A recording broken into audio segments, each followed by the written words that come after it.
Imagine the vast, unforgiving Indian Ocean, 1629. Before you, sails the pride of the Dutch East India Company, the VOC. Her name: Batavia. A brand new flagship, embarking on her maiden voyage from Holland to the Spice Islands of the Dutch East Indies, modern-day Indonesia. On board, over 300 souls. Hardened sailors, hopeful soldiers, wealthy merchants, and families seeking fortune in a new world. Laden with silver coins, priceless jewels, and the company's hopes for immense profit. It was a vessel pregnant with promise. It sailed towards disaster. Commanding the fleet, but not the ship itself, was Francisco Pelsaert. The Batavia's skipper was Arian Jacobs. But nestled among the passengers was a figure far more sinister. Jeronimus Cornelisz. A bankrupt apothecary from Haarlem, fleeing debts and, some whispered, accusations of heretical beliefs. He held the junior position of under-merchant, but harbored ambitions far exceeding his rank. On that long, arduous voyage, discontent began to simmer. Tensions flared between skipper Jacobs and Commander Pelsaert. Cornelisz, charismatic and manipulative, saw his opportunity, subtly fanning the flames, forging alliances in the shadows. A dark plan began to coalesce. Mutiny. Seize the ship, its treasure, and perhaps start a new life as pirates. But fate, or perhaps inept navigation, intervened first. In the dead of night, on June 4, 1629, while Pelsaert and Jacobs argued, the Batavia slammed violently into submerged reefs.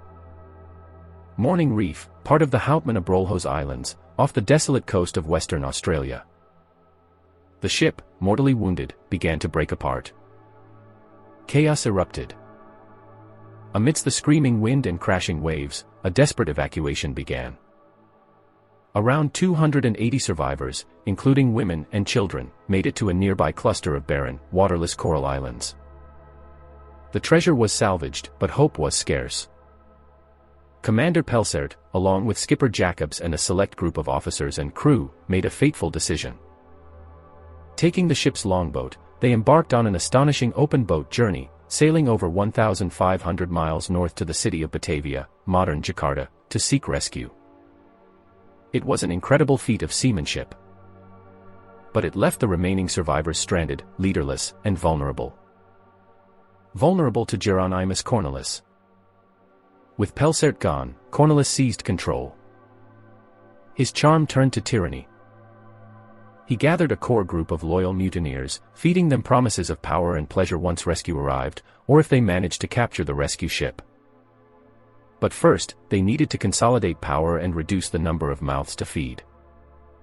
Systematically, chillingly, Cornelisz and his followers began to eliminate perceived threats and inconvenient survivors. He cleverly dispatched a group of soldiers, led by a loyal soldier named Wiebbe Hayes, to a neighboring island, West Wallaby Island, under the pretext of searching for water. They were expected to perish. Anyone loyal to the VOC, anyone who questioned Cornelisz, anyone deemed weak or unnecessary, became a target. Groups were sent out on rafts, supposedly to search for the mainland, only to be deliberately cast adrift or have the rafts sunk. Others were simply murdered in cold blood on the islands. Men were stabbed, bludgeoned, drowned. The mutineers established a reign of terror on what became known as Batavia's graveyard. The horror escalated. Cornelisz declared his own twisted laws. Women were forced into sexual slavery, passed between the mutineers. Lucretia Jans, a beautiful young woman traveling to join her husband, became a particular object of Cornelisz's perverse attention, though accounts of her ordeal remain debated. The number of victims climbed relentlessly. Dozens perished. Then scores. Over 120 men, women, and children were massacred in a calculated campaign of extermination. It was hell on earth, orchestrated by a failed apothecary turned despot. But Cornelisz had underestimated Wiebbe Hayes. Against all odds, Hayes and his soldiers found fresh water and food sources on their island. Suspicious of Cornelisz's intentions, and warned by desperate escapees from the main camp, they built makeshift forts from coral blocks. when Cornelisz, needing their island's resources and seeking to eliminate the last pocket of resistance, launched attacks, Hayes and his men fought back fiercely, armed with improvised weapons. They repelled several assaults, a beacon of defiance amidst the slaughter. Just as Cornelisz prepared for a final, desperate attack on Hayes' stronghold, a sail appeared on the horizon. October 1629. Pelsert had returned aboard the rescue ship, Sardam. A frantic race ensued. Both Hayes and Cornelisz desperately tried to reach the ship first, Hayes to warn Pelsert, Cornelisz to enact his final plan of capturing the vessel. Hayes won. He reached the Sardam, exposing the horrific mutiny and massacres. The tables turned instantly. Pelsert, armed and informed, swiftly rounded up the mutineers. Justice, VOC style, was swift and brutal. Trials were convened right there on the islands. Confessions were extracted, likely through torture. Cornelisz, despite his attempts to shift blame, was found guilty. His hands were chopped off before he was hanged, along with his chief accomplices. Their bodies were left dangling from makeshift gallows on Seal Island, a grim warning. Others faced varying punishments. Some had one hand amputated before hanging. 2 minor mutineers were marooned on the Australian mainland, their fate unknown, perhaps the first unwilling European inhabitants of the continent. The remaining survivors, including the heroic Wiebbe Hayes and the traumatized women, were taken back to Batavia City. Even there, the trials continued for those deemed complicit.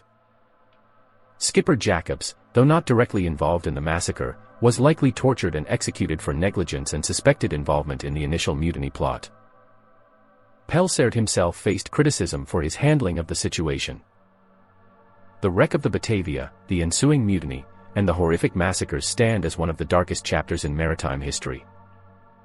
A chilling testament to how quickly the veneer of civilization can crumble under duress, revealing the capacity for extreme brutality lurking within human nature. Why did so many follow Cornelisz? Was it fear, coercion, or a shared darkness?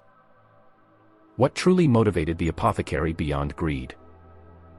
The desolate Abrolhos Islands held their secrets for centuries, until the wreck was finally rediscovered in the 20th century, unearthing grim archaeological evidence confirming the horrifying tales.